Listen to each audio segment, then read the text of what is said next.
What do you do when you learn your wife has turned into an internet meme, and a hypocritical one at that? That's just one of the thoughts swirling in my mind as I viewed the video I had just downloaded from my home server. I watched the video while sitting in one of our data centers early in the morning, waiting for updates to complete on several of our servers. Allow me to explain a bit about myself. My name is Jim Fielding, and I work as an IT specialist for a bank with branches across the state. For the last 5 years, I've been married to Donna, and until now thought I had a stable marriage. We had even begun discussing starting a family. But sadly, that future was now in question. Donna managed a high-end hair salon downtown, but then the coronavirus pandemic hit. Like so many other businesses, her salon had to close down. Fortunately, I still had a job since banks are considered essential, especially with the stimulus money being lent to businesses to help them survive. Our bank had already instituted a program where most employees could work remotely through VPN, which worked well for me, allowing me to do most of my work from home.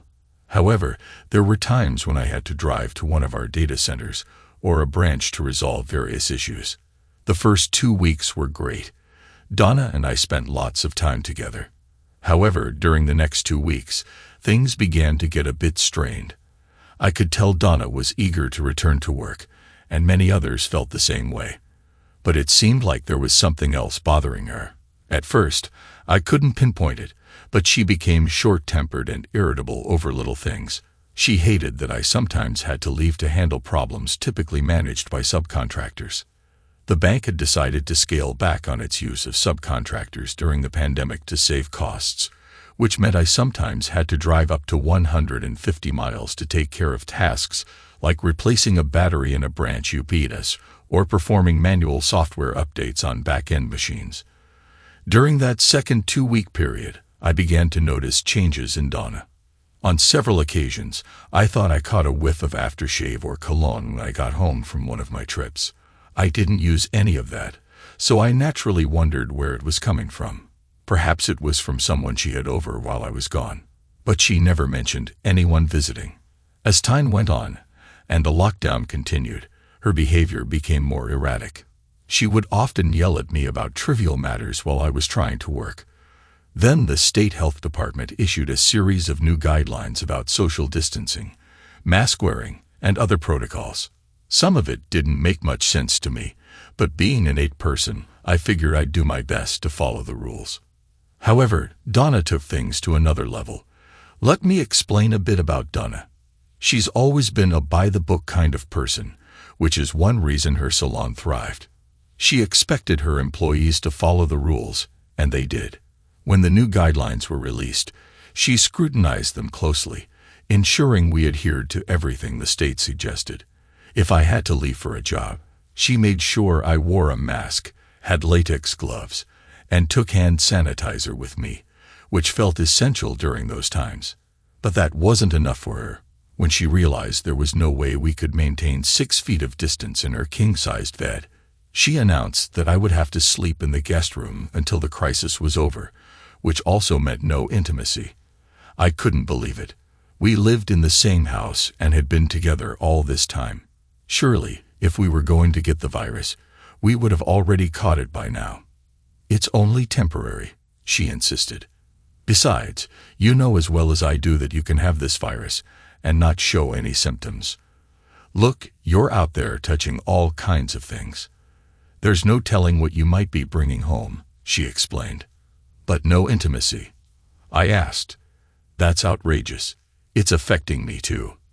I don't like it any more than you do, she replied. But the rules are the rules, and we have to follow them. But it didn't stop there. Being someone who followed the rules, Donna decided we could no longer share the same bathroom or eat at the table together, since that would put us closer than 6 feet apart.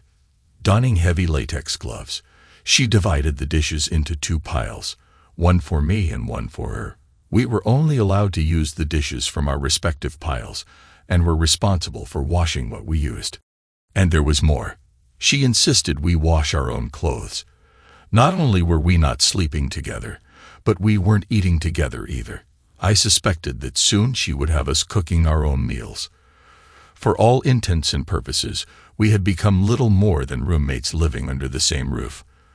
Then the mayor announced what some called a snitch line and a website where residents could report neighbors not following the strict guidelines.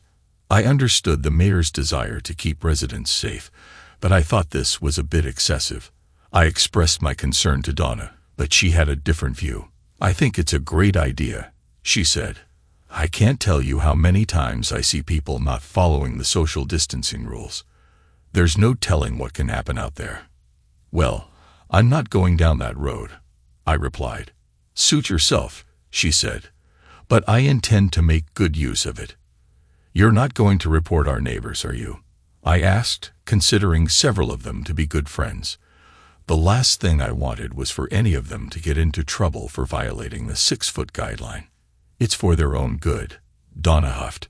"If they don't care enough about their health, someone else needs to take responsibility." "But Donna, we have to live next to these people, even after the pandemic is over. These are our friends." "Well, they'd better follow the rules," she said haughtily. "I don't want to see one of us get sick because they were careless. All I'm saying is just be careful. You do know we have sunshine laws in this state, right? If they find out you were the one who reported them, it's going to affect both of us. I don't want to lose any friends over this. If they follow the rules, they have nothing to fear," she replied. I couldn't believe what I was hearing. I shook my head and went to my office. That's when I realized my wife had transformed into something of an internet meme. I had read about this in a few articles online. They called them Karens, the suburban women who call the cops on kids having pool parties. One side described them as entitled and self-centered, always looking to complain. As I thought about these descriptions, I could see some of those traits in Donna. God, I hope not, I thought to myself. Over the next few days, I watched her closely. She spent a lot of time by the window, observing what the neighbors were doing. I knew she called the snitch line a couple of times when she saw some neighbor kids playing in a yard across the street. The first time nothing happened, but about an hour after her second call, a police car arrived, and an officer spoke to the kids and one of the parents. After a few tense words were exchanged, the frustrated parent brought her children inside. I only hoped the family never found out that Donna was the one who reported them. There were other signs that things weren't as they should be in our household. I noticed that since the lockdown began, Donna seemed to come up with excuses almost every day to go to Walmart or another store. Normally, she was an organized shopper who made a list for the week's groceries and was in and out quickly. But now, she would be gone for hours, sometimes returning with just a single small item for dinner. I knew there were lines at the store due to capacity restrictions, but something felt off. On top of that, there were days when she would actually get dressed up just to go to Walmart. Who does that? Why not just wear jeans and a sweatshirt like you usually do? I wondered. Why do you have to dress up to go out? I asked her about it a couple of times, but she would only sigh and tell me she simply wanted to look nice. Do you have a problem with me wanting to look nice in public? She shot back, a hint of attitude in her voice. Not at all. I just haven't known you to get all dressed up for Walmart. To make matters worse, several times she would run straight to the master bathroom, a room I was no longer allowed to use, after returning home, taking the shower right away. Why would she need to do that if all she did was go grocery shopping for one or two small items?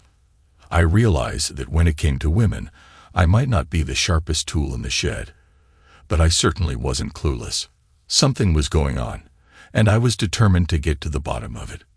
Why did she get dressed up and leave for Walmart every day at about the same time, only to be gone for up to 3 hours? Something definitely felt off.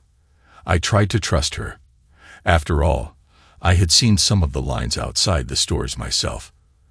But 45 days into the lockdown, I knew something wasn't adding up. I pulled out my cell phone and called John Winthrop, an old friend from college who now ran his own private investigative company. "What's up, buddy?" he asked, listening quietly as I explained the situation. "Damn, that doesn't sound good at all," he replied. "Email me a recent picture of Donna," and I'll get started. Maybe you should think about putting some cameras in your house that stream to that server of yours." "Good idea," I said as I emailed a picture of Donna to him. "I've got some cameras here that aren't being used," he told me. "If you want, you can borrow them and set them up. Meet me by your office this afternoon, and I'll get them to you." "That'll work," I said. "I'll be there around 2:30. She's usually back from Walmart by then." "Gotcha," John replied. "I just got your email, by the way." "Thanks." "No, thank you. I just want to get to the bottom of this." "You may not like what you find," John warned. "I don't like what's going on now," I told him. "See you this afternoon, buddy." We ended the call, and I pondered his words for a moment. I might not like what he uncovered, but that was better than the uncertainty I was living with. It was better to face the truth head-on and move forward. I showered, changed, and left a note on the kitchen counter for Donna, letting her know I would be gone until later. I met John outside the entrance to my office building. He handed me a box with 3 small motion-activated cameras that could be installed practically anywhere, even in smoke detectors. He also gave me a sheet detailing the installation process. "I hope things work out for you, Jim. I'll get on this right away and let you know what I find out," he said. "Thanks, John. I appreciate it." After he left, I went inside and found that some UPS batteries and several DVDs had been delivered while I was out. Checking my work email and our in-house ticketing system, I learned the upgrades and battery replacements were scheduled for that evening after normal banking hours. Looking at the clock, I realized I had just enough time to get home, set up the cameras, and grab a couple of hours of sleep. When I got home, I found that Donna still hadn't returned, so I grabbed my ladder and headed into the master bedroom, the place I had been exiled from. Out of curiosity, I looked in her hamper and found a pair of underwear that seemed suspicious. Disgusted, I shook off the thought and focused on my task. As I finished installing the camera in the smoke detector, Donna walked in. I immediately noticed the hint of cologne on her. "What are you doing in my room?" she asked. "Your room," I responded, annoyed. "Last I checked, my name is on the mortgage, which means I can go into any room I choose, including the master bedroom, the place where we used to sleep together." She recoiled slightly, surprised by my tone. "I had to change the battery in the smoke detector. I'll be doing the same in the guest room and the living room." "Okay," she said, "but you don't have to be so sure with me." I said nothing and finished my work as she went into the bathroom to shower. I moved to the guest room, where I had been sleeping, and did the same there. After that, I headed to the living room. Once I finished, I put away the ladder and went into my office to check that the cameras were connecting to my server. It took a few minutes, but I was pleased with the results. The images were clear, and I could hear everything happening through the tiny microphones. I watched as Donna came out of the bathroom dressed in jeans and a light sweatshirt. I hoped nothing incriminating would be caught on camera and that we could move forward. "I have to go to the data center tonight to install some updates on our servers," I told Donna as I reached the top of the stairs. She seemed pleased to hear I would be gone. "I'll probably be gone almost the whole night, so I'm going to grab a couple of hours of sleep first." "Okay," she replied, walking off without any apparent concern, not even bothering to say goodnight. I couldn't help but recall a time when news like this would upset her. Shaking my head, I entered my room, trying to catch some rest. I woke up when my alarm went off and made my way to the bathroom to brush my teeth and take a quick shower. Dressed, I headed downstairs to prepare a sandwich and grab a cup of coffee for the road. Donna was sitting on the couch, silent. I felt the urge to reach out to her. "Donna," I called from the dining room table. She turned to look at me. "Do you still love me?" "Of course," she replied. "Why do you ask?" "I was just wondering," I said. "You never seem civil to me anymore. You don't even say you love me, and it feels like we're just roommates." Exasperated, she sighed. "Is that what's bothering you? The lack of intimacy?" "It has been a while, And we used to be close, I responded. I'm just concerned that we're drifting apart. She nodded. Maybe you're right. I'm sorry if I seem off lately. Once this is all over, maybe we can plan a nice vacation. Yeah, that would be nice, I agreed, even though I didn't believe it would happen. Look, I'm going to be out most of the night getting these updates done. I'll call you when I'm ready to come home. Okay, she said, returning to her program. After finishing my meal, I headed into the office to check on my server, then grabbed my briefcase and locked the door. As I opened the front door to leave, I glanced back at Donna. I'm headed out now. Love you. Yeah, me too, she replied, not looking up. I stood there for a moment, realizing that was all I would get from her. There was a time when she would send me off with a warm kiss. Nodding my head, I closed the door behind me and got into my truck, my heart feeling heavy. The drive to the data center took a little over an hour. Once inside, I replaced the UPS batteries and started the upgrade script, knowing it would take several hours to complete. I grabbed some coffee and sat down at the desk, pulling out my personal laptop to log into my home server. I found several videos from earlier, so I checked them out. There wasn't anything unusual, just clips of me sleeping and Donna moving around the house. A few times, she pulled out her cell phone and appeared to be texting someone. I hadn't been able to check her phone since she always kept it with her, so I was curious about who she was communicating with. One short video showed Donna in the master bedroom, holding a wedding photo that usually sat on the dresser. I noted the timestamp. It was while I had been asleep. She looked at the photo wistfully before setting it face down on the dresser and leaving the room.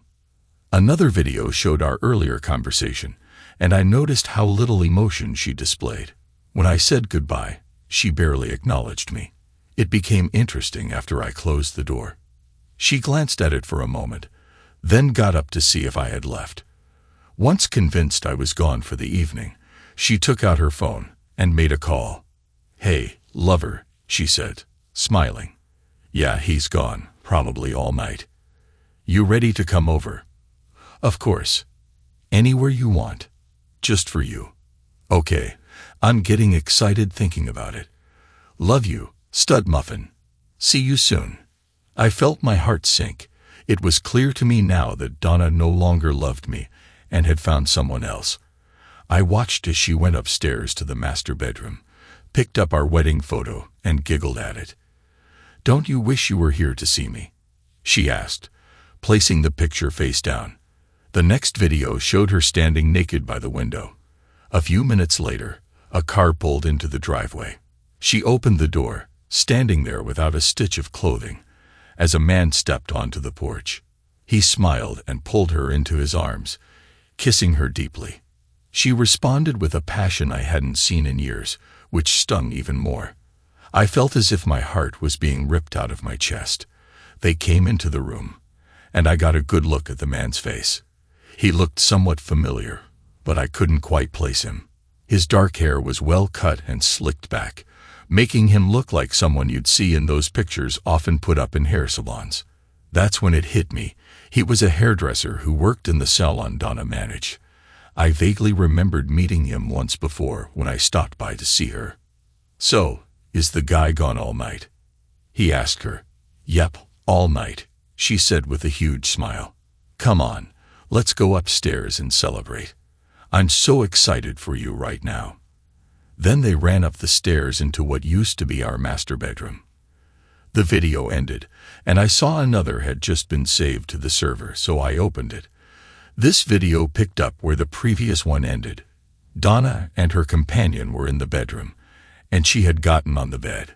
It's not our marital bed anymore, she said. I kicked him out of the bedroom, just like you suggested. This is my bed now, or better yet, our bed, yours and mine. That explained a lot, I thought. They obviously had planned this out. Too bad he isn't here to see a real man with you, he said with a wicked grin. She laughed. Maybe later. Forget about him right now. I need you here with me. I can't begin to describe the emotions that went through me as I watched and listened to them belittle and mock me in my own house, in what I thought was my marital bed. Part of me was sad for the loss of what I once thought was a beautiful thing. The other part of me was filled with blind, seething hate and rage. After all the years I had given her, supported her, and taken care of her, this was the thanks I got. It was probably a good thing I wasn't there when this was happening. I thought I would have lost control in a way that would only land me in trouble, and I didn't want that. It's amazing how quickly a person's feelings can change. At that moment, I didn't see Donna as my soulmate. She certainly wasn't my wife. I had difficulty even thinking of her as a woman. She was just self-absorbed. I had to get away from this before I went crazy. I stopped the video and left the data center. I drove to a convenience store and bought a couple of packs of cigarettes and a 6-pack of soda. I would have bought some beer, but I still had a job to finish, and I needed to be able to drive back to the house. It had been years since I smoked, but I felt I needed one before I completely lost it. I sat in the truck and smoked a cigarette before heading back into the data center, thinking about what I needed to do. Divorce was a no-brainer, but it wouldn't be nearly enough. I needed to find some measure of revenge on Donna and her companion for what they were putting me through. But what could I do that wouldn't land me in jail? I went back in, checked on the updates, and then sat back down to finish watching the video. I've read stories where guys talk about feeling excited at seeing their attractive partners with someone else, but that didn't happen to me. Thank goodness. Sure, Donna was a beautiful woman, but what I felt watching them wasn't excitement. It was pure hatred. What was worse than witnessing them together in the master bedroom, which used to be just for Donna and me, was listening to what they were saying. "You want me to have a baby?" he asked. "Yes, I want that," she replied. "What about your husband?" he questioned. "What about him?" she said dismissively. "I'll make him think it's his, and he'll have to raise it." "I like that idea," the man said. As she removed her rings and placed them in the palm of her hand, he told her, "God, you're bold." "That's why you love me, isn't it?" she asked. I yelled, cried, and raged. I wanted to throw my laptop against the wall. I couldn't believe the woman I had promised to love until the end was doing this to me, to us. I swore that whatever it took, I would get revenge on them both. As I watched the video, the two were cuddled up in what used to be my bed. "So tell me, Donna," he said, "why don't you just divorce your husband and come live with me?" "Oh, come on," she replied. "You think I'll give this up to live in that little trailer you call home? Look, I love you and I love our time together, but I can't afford to divorce him right now. I need the money." So I thought, that's all I am to her now, a source of financial support. I was done with that. I stopped the video and went online to check our account. I did the usual things, opened a new account in my name only, transferred half of all our money into it, then paid off and canceled our joint credit cards. I also went into our online HR page and removed her name from my retirement account.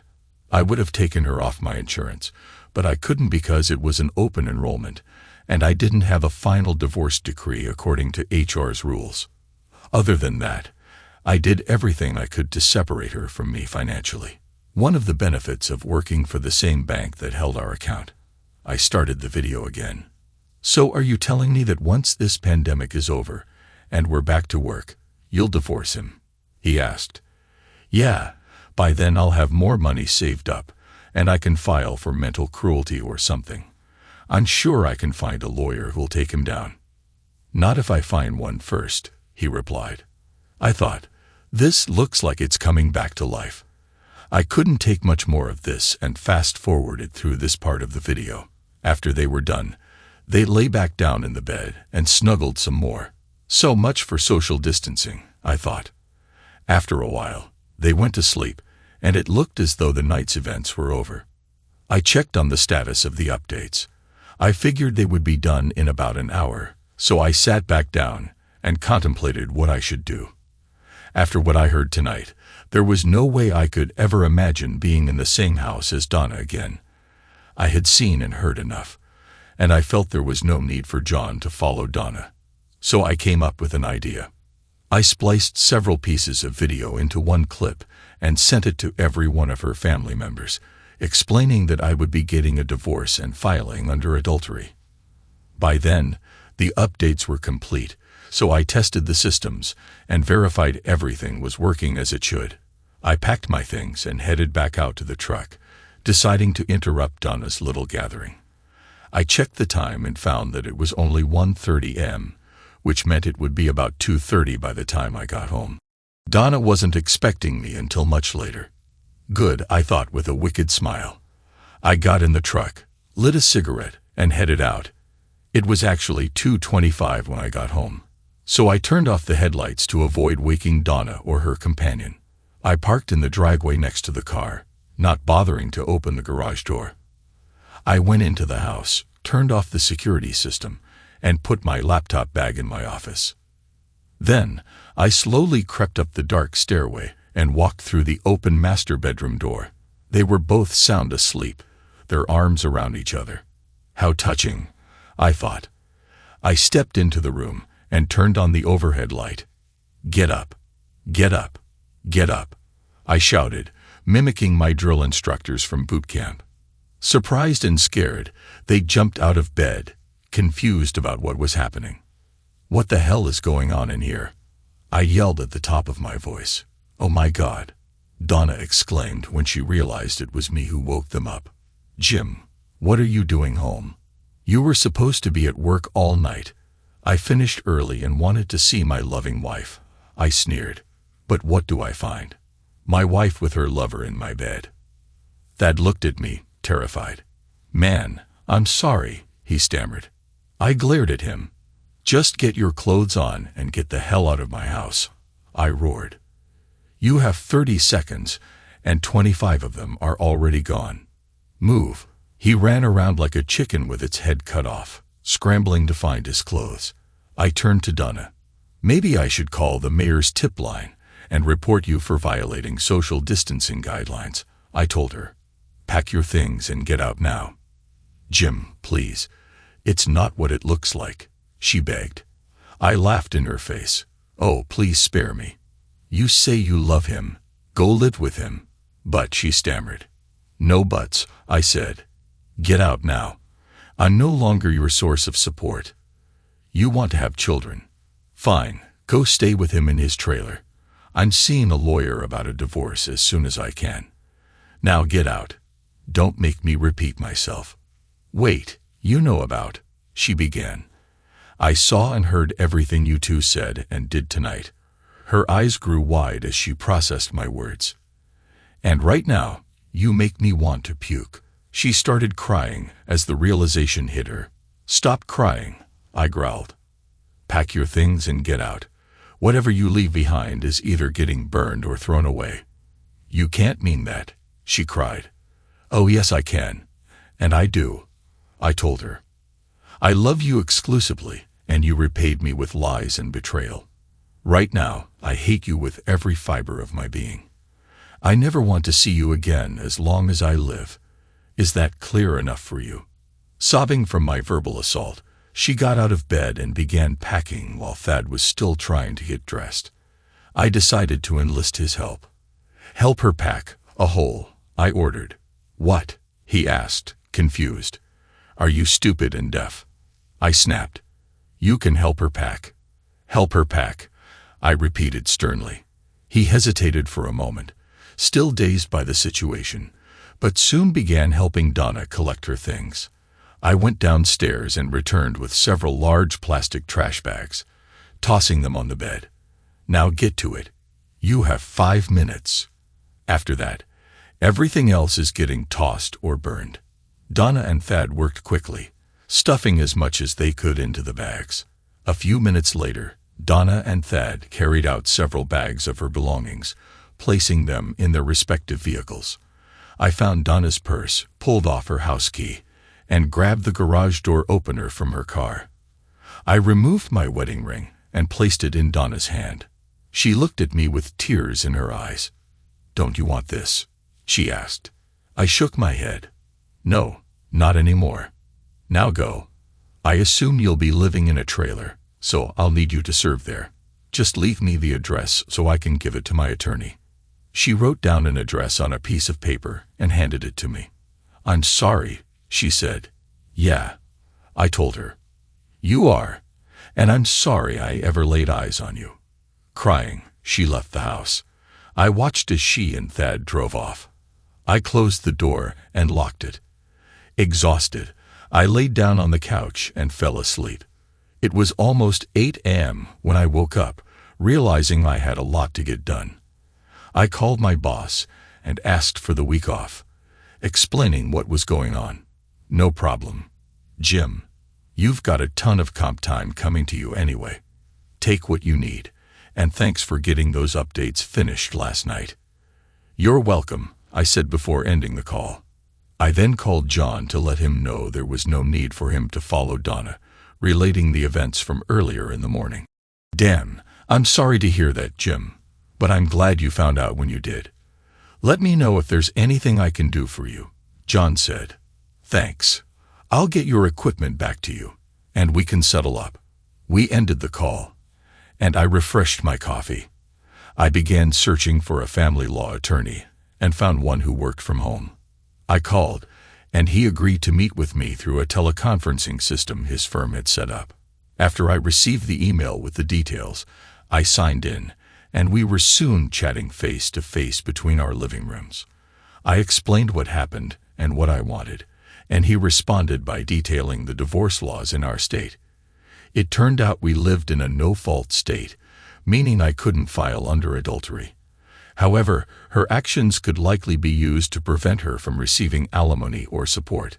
The downside was that I would probably have to sell the house and give her half the proceeds, which was fine with me since I really didn't want to stay in that place anymore.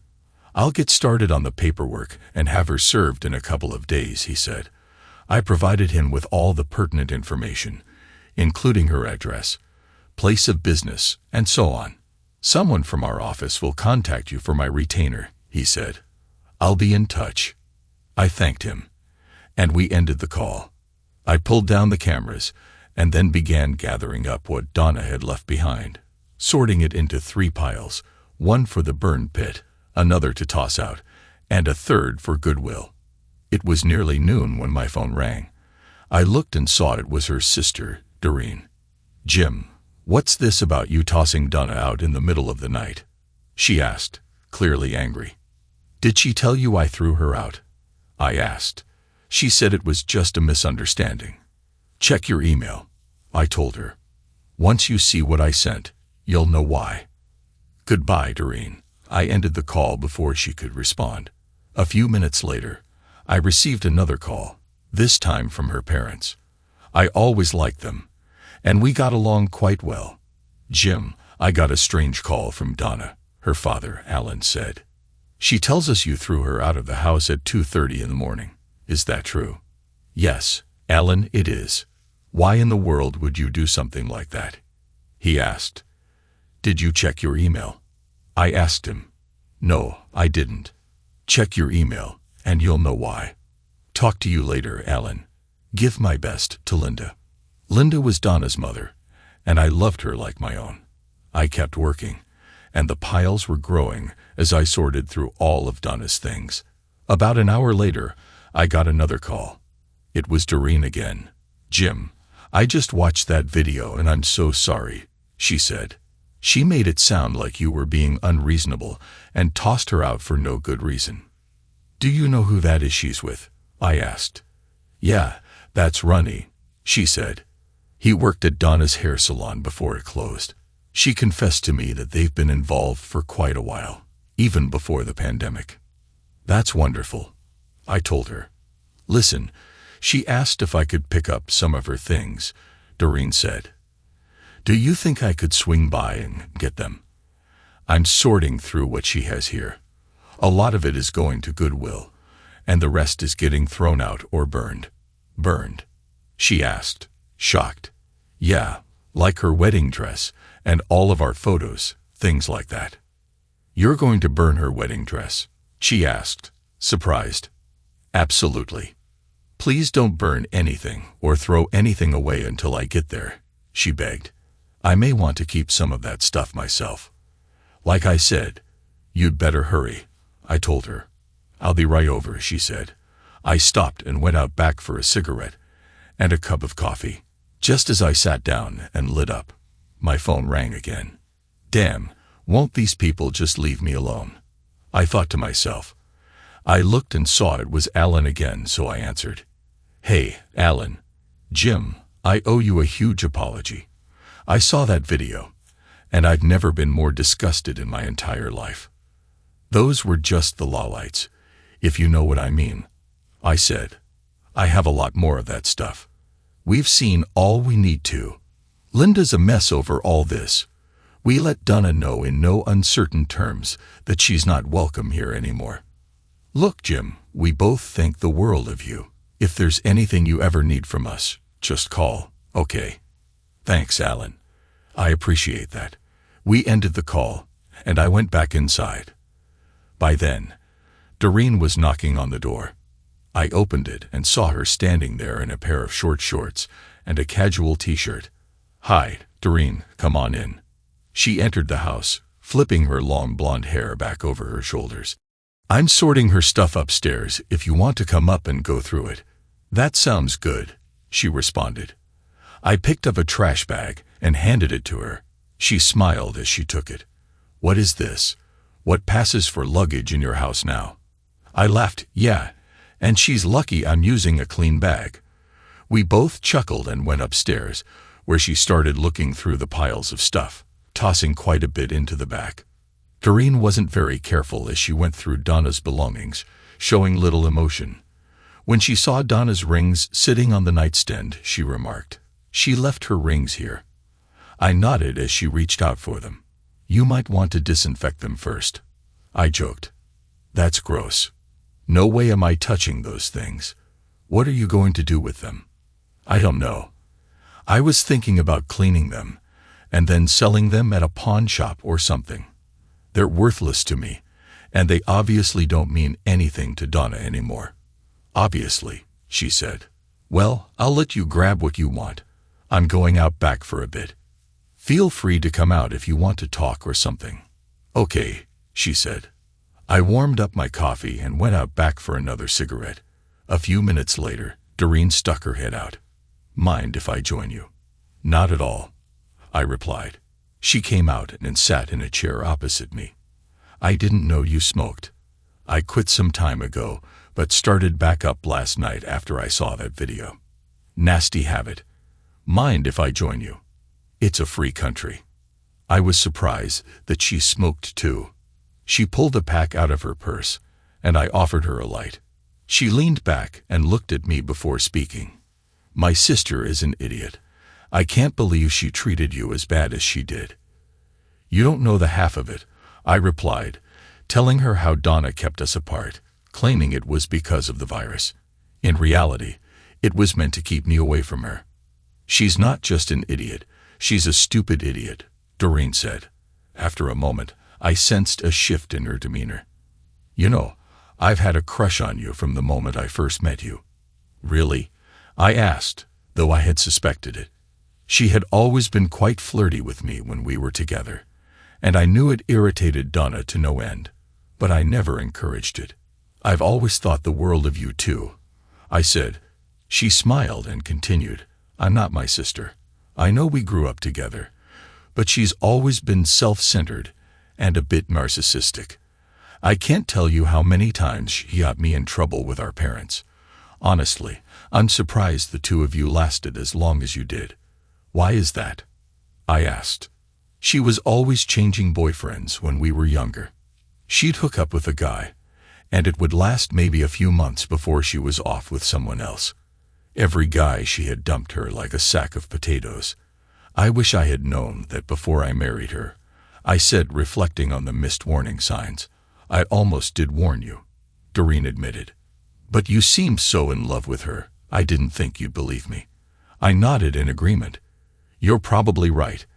I did love her once, and I probably would have thought you were just trying to split us up so you could move in. I did warn her, though," Doreen added. "I told her if she ever hurt you in any way, I would make her pay. She promised me she would never treat you that way." "Have you thought about revenge?" she asked. "It's crossed my mind," I admitted. "I spoke to a divorce attorney this morning, and he's starting the paperwork. But is that all?" she pressed. I knew what she was hinting at, but I wasn't ready to entertain those thoughts just yet. "Yeah, but I'd end up in jail," I replied, trying to lighten the mood. "That's not what I had in mind," she said with a laugh. I could feel the tension shift again. I could probably have it right then and there, but it's too soon. I'm still legally married. The divorce papers haven't even been served yet. "Good answer," she replied, her smile widening. "That's okay. I've waited 5 years, so I guess I can wait a bit longer. Are you staking a claim or something?" "Damn right I am," she said confidently. "Donna screwed up big time.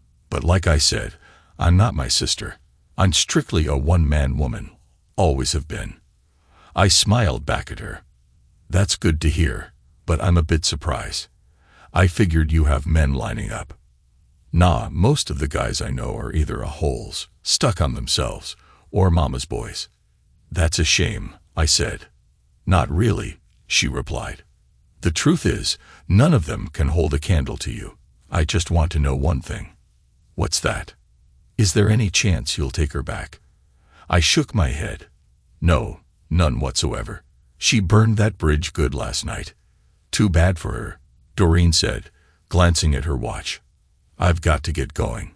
I promised Donna I'd return her things this afternoon." "Is there anything you want me to tell her?" "Tell her I spoke to a lawyer this morning, and she can expect to be served in a couple of days or so." "I'll tell her." She stepped closer, wrapping her arms around me. "I really am sorry about what she did to you." "Thanks. I'll be okay, though. Let me give you something to help take your mind off things." I started to say something, but then I found myself caught in a deep kiss, the softness of her lips lingering as she pulled away. "Are you on Skype?" she asked. "Yes, I am." I wrote down my Skype handle and handed it to her.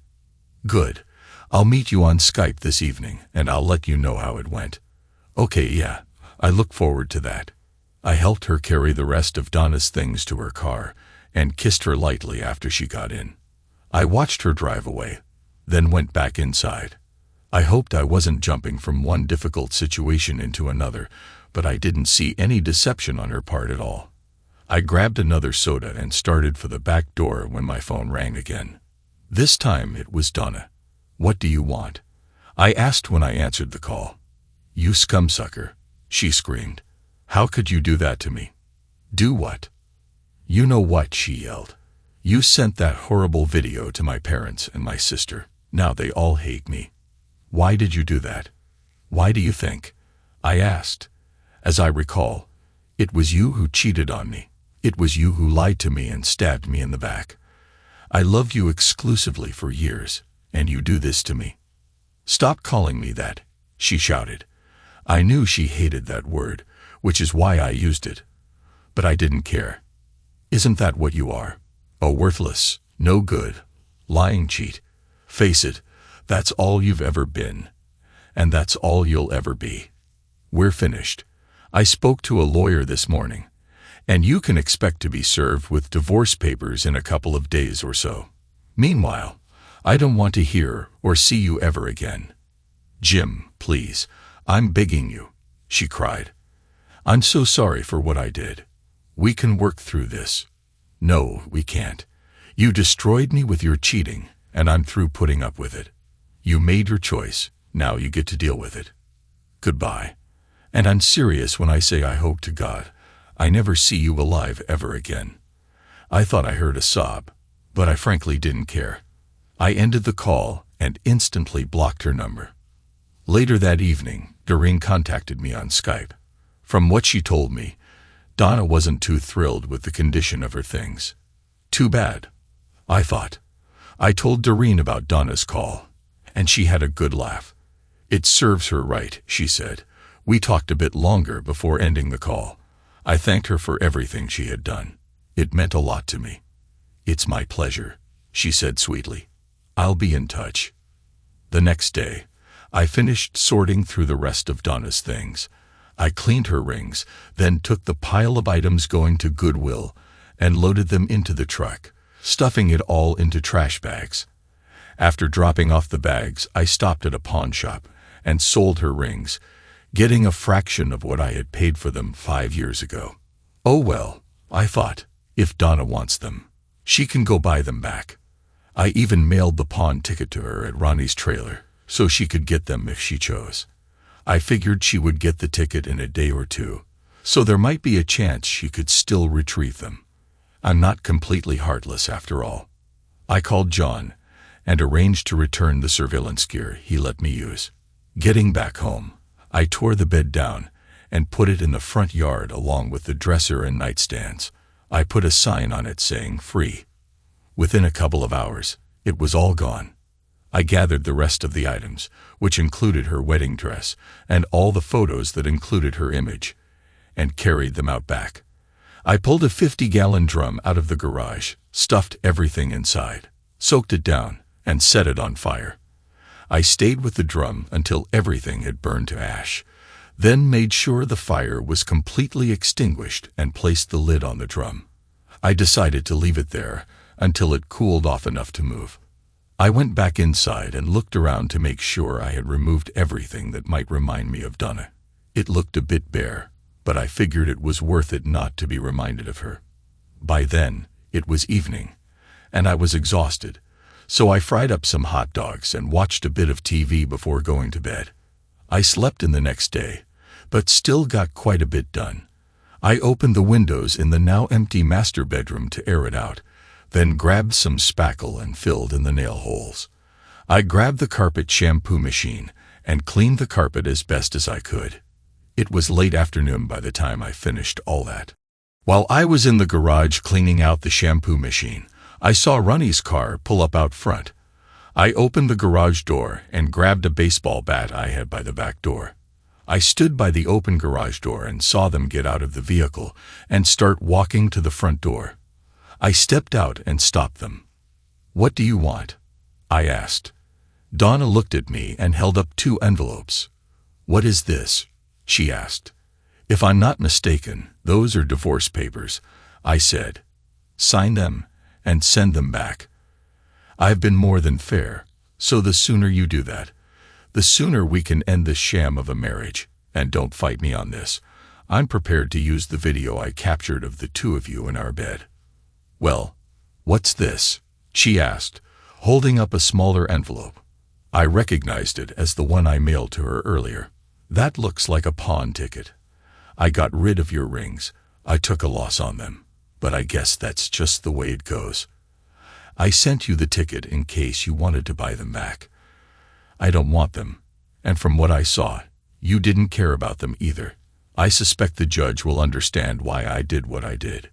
"You scum," she cried. "Do you really hate me that much?" "Yes, I do," I told her. "What else did you do?" she asked. "I got rid of the rest of your stuff, just like I promised. I gave away the bedroom set, sent everything else to Goodwill, and I burned the rest." "Burned?" she asked, tears falling down her cheeks. "What did you burn?" "Your wedding dress. Any pictures that included you. Just junk." "You actually burned my wedding dress," she said. "Yep. You want the ashes or something." She broke down sobbing as Ronnie held her. He looked at me before speaking. "You really are heartless," he said. "Yeah, I am, especially when someone I once loved with all my heart stabs me in the back like she did. I should warn you, though, she's likely to cheat on you before too long, so don't get too used to having her around. Now get the hell off my lawn and out of my neighborhood." He turned her around and guided her back to his car. She turned to look at me before she got inside. She started to say something, but I cut her off. "By the way, you 2 look to be a lot closer than 6 feet, and neither of you is wearing masks. Maybe I'd better call the mayor's hotline and report the 2 of you." I pulled out my phone and acted as though I was actually going to call. She sobbed as she got in the car and closed the door. Ronnie got in and took off, squealing his tires. I smiled and put my phone back in my pocket.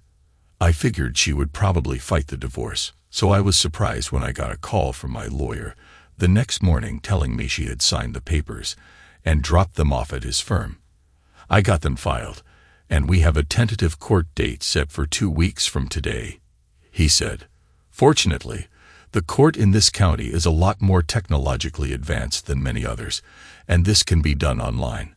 Since she doesn't appear to be contesting it, I've sent both you and Donna information on how to access that system.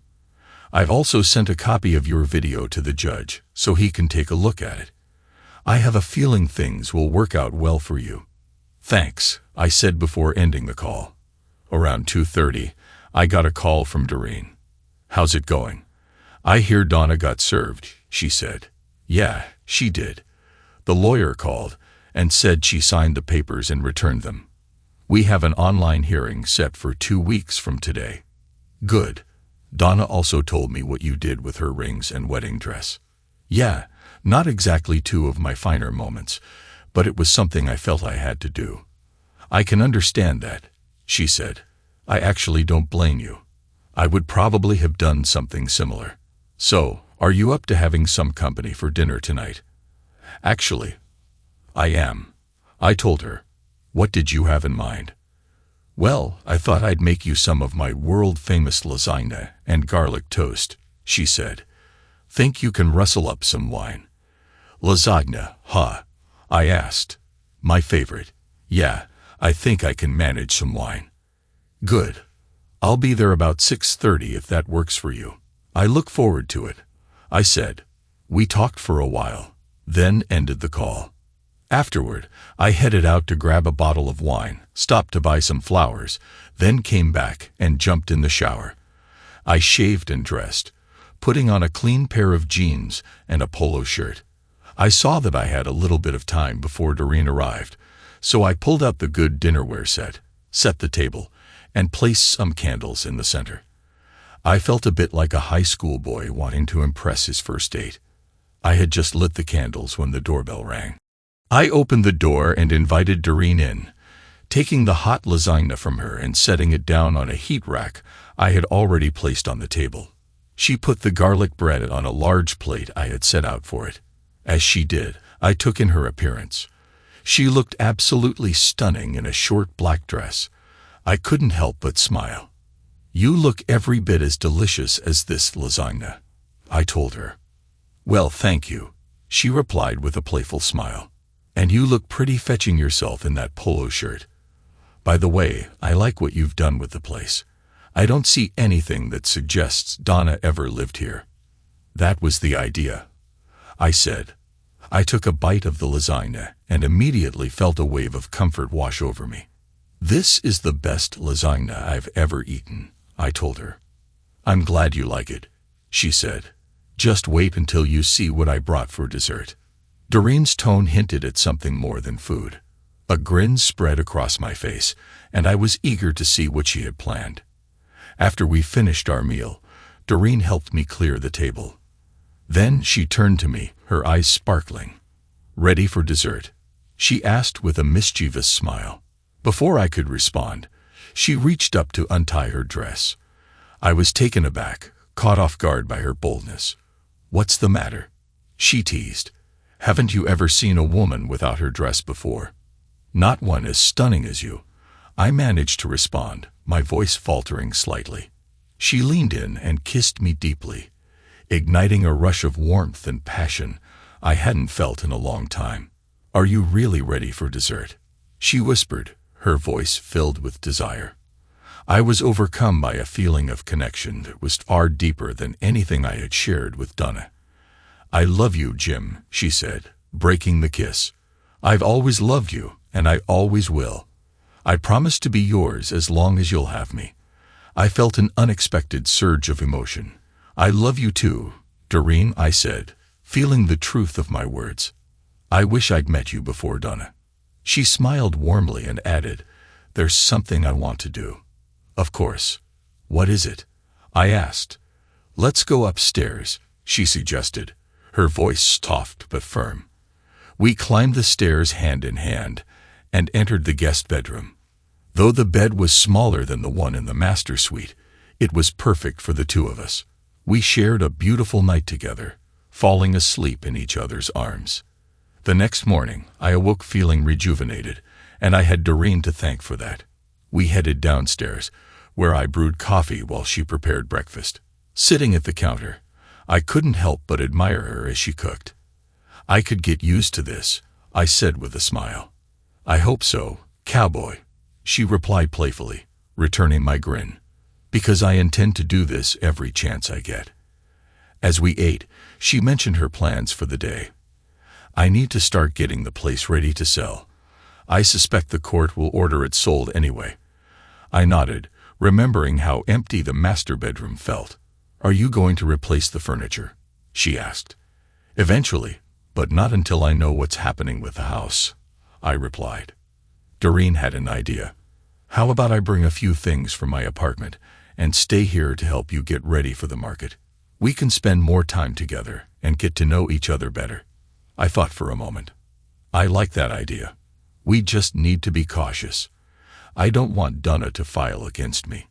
"You're right," she agreed. "But I suspect she's accepted that things are over between you two. If anyone asks, I'll just say I'm here to help you through this." "Consider it a deal," I said, and she leaned in for a kiss. "I meant what I said last night," she said softly. "I love you. I'll always be here for you, no matter what." "I love you too, Doreen," I replied, feeling genuine warmth for her. I hoped this wasn't just a rebound relationship. After some quick arrangements, she got dressed and headed out. The following weeks were wonderful. Doreen spent most nights with me, helping me manage the house and make it feel like home again. We painted the walls and found a rhythm that worked for both of us. Even when I had to work late or travel for my job, she understood and was perfectly fine with it. We stayed in touch over Skype until she had to go to bed. The most important thing for me was developing trust, and Doreen seemed to sense that without me saying anything. Whenever I had to work, I made it a habit to let her know either with a call or a text. She would do the same if she needed to run to the store or head back to her apartment. By the end of the 2 weeks, it felt like second nature to us both. It would be an understatement to say that she went a long way toward healing my heart over those 2 weeks. It almost felt like a pre-honeymoon, and we learned a lot about each other. It turned out we had a lot in common, even in our taste in music. Eventually, the date for our online hearing rolled around. I was surprised that Donna hadn't tried to contact me during the previous 2 weeks, but I really didn't mind that she hadn't reached out. Doreen came by and sat off to the side to listen in. I dressed for the online meeting and listened as my lawyer explained what would happen. "Since Donna isn't contesting anything, the hearing should be over in about 15 minutes, he said. "Nevertheless, the judge has allotted for a full hour, just in case. Between you and me, I think he likes to take a break between these things." Soon everyone was online. The judge, the bailiff, the court reporter, myself, and my attorney. However, Donna was not online. "Mr. Winthrop," the judge said, "do you have any reason why Mrs. Fielding isn't online?" "No, Your Honor, I don't," my lawyer replied. "I sent her an email with the instructions a couple of days ago, but I haven't heard from her." "Mr. Fielding, have you heard from your wife?" the judge asked. "No, sir, I haven't," I responded. "All right," he said. "Bailiff, I want you to contact the sheriff's office. Get them out to Mrs. Fielding's address immediately. If there's no good reason for her not to be online, have her taken into custody." "Yes, sir," the bailiff replied. We sat around, cooling our heels, waiting for something to happen. Finally, after about 45 minutes, the bailiff returned. "Your Honor, I just heard from the deputies who were dispatched to Mrs. Fielding's residence. According to them, both Mrs. Fielding and her companion were found deceased. The medical examiner has been called to the location." "I see," the judge said. "Thank you, bailiff. Mr. Fielding, it appears your petition for divorce has been rendered moot by your wife's untimely death. I will wait until I receive official word from the medical examiner before I officially close the case. In the meantime, Please accept my condolences, and the condolences of the court for your loss." "Thank you, Your Honor," I replied, stunned. The judge, bailiff, and court reporter left the call, leaving just me and my attorney. "I'm sorry about this, Mr. Fielding," he said. "If you like, I can handle your wife's probate." I assumed she didn't have a will. "No, she didn't," I said. I held Doreen as she cried over Donna's death. I felt a bit of sadness as well. Thanks to Doreen, I no longer hated Donna, but I still despised what she had done. Then I remembered telling Donna that I wished never to see her alive again, and I felt a pang of guilt. It was something said in anger, but it still ate at me. A couple of weeks later, the state began reopening, and life started to return to some semblance of normalcy. The autopsy on Donna and her lover revealed that both of them had died from the coronavirus. However, the medical examiner found that both had taken large quantities of illegal drugs. The report also indicated that Donna was pregnant, no doubt with her lover's child. For some reason, neither of them had fought to go to the hospital. I agreed to attend the funeral, mostly to support Doreen and her parents.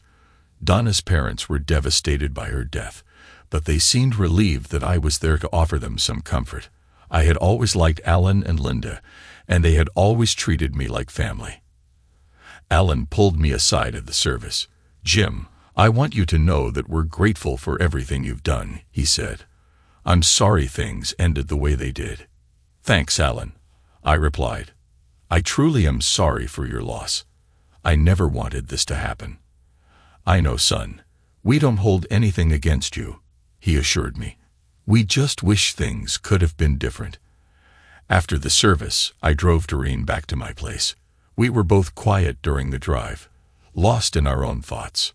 Once we arrived home, I brewed us some coffee, and we sat on the back porch. The late afternoon sun was warm, but there was a chill in the air that matched our somber mood. "Are you okay?" Doreen asked, breaking the silence. "I think so," I said honestly. "It's still a lot to process." She nodded, her hand resting on mine. "I know this isn't how you thought things would end, but at least you have some closure now." "I suppose," I replied, feeling a mix of emotions, sadness, anger, and even a strange sense of relief. "It's just hard to believe it's really over." "It is over," Doreen said softly, looking into my eyes. "And now you can finally move forward." I managed a small smile. "With you, I hope." "With me," she affirmed, squeezing my hand gently. Over the following months, Doreen and I grew even closer. She officially moved in, bringing her belongings from her apartment one carload at a time. We found ourselves falling into a routine that felt surprisingly comfortable. We painted the house together, rearranged the furniture, and made it feel like a new beginning for both of us. One day, while cleaning out a box of old papers, I found a stack of photos from my wedding to Donna. I stared at them for a moment, feeling a familiar pang of regret. But then Doreen appeared by my side. "Are you okay?" she asked. "Yeah, I think so," I said, taking one last look before tossing the photos in the trash. "It's just time to let it all go." We spent our evenings talking about our future, sharing dreams we hadn't dared to voice before. Doreen made me believe in love again, something I never thought would be possible after everything I had been through. One night, as we were sitting on the back porch with a bottle of wine, she asked, "Do you think you'll ever want to get married again?" I paused, considering the question. "I think I might," I said honestly, turning to look at her. "But only if it's with the right person." She smiled, her eyes softening. "And do you think you found that person?" "Yes," I said without hesitation. "I think I have." Doreen leaned in and kissed me, her lips warm and reassuring. "I love you, Jim," she whispered against my lips. "I love you too, Doreen," I replied, feeling a genuine warmth and happiness I hadn't felt in years. A few weeks later, I proposed to Doreen in a quiet, private moment at home. It wasn't elaborate or fancy, but it was heartfelt. She said yes, tears of joy in her eyes, and we celebrated with a bottle of wine on that same back porch. It felt right, simple and genuine, just like our love. As time passed, we both found ways to honor the past while embracing the future. I sold the house and moved with Doreen to a smaller, cozier place that felt like home from the moment we stepped inside. It wasn't perfect, but it was ours. I never imagined my life would take such a turn, but here I was, standing on the brink of a new beginning with someone who truly loved and appreciated me. It was a second chance at happiness, and I was grateful for it. Sometimes life doesn't unfold the way you expect, but it can still lead you to a better place. I had lost a lot, but in the process, I had found someone who made me whole again. So if you'll excuse me, I'm going to concentrate on this beautiful woman who changed my life for the better. This time, I intend to do it right.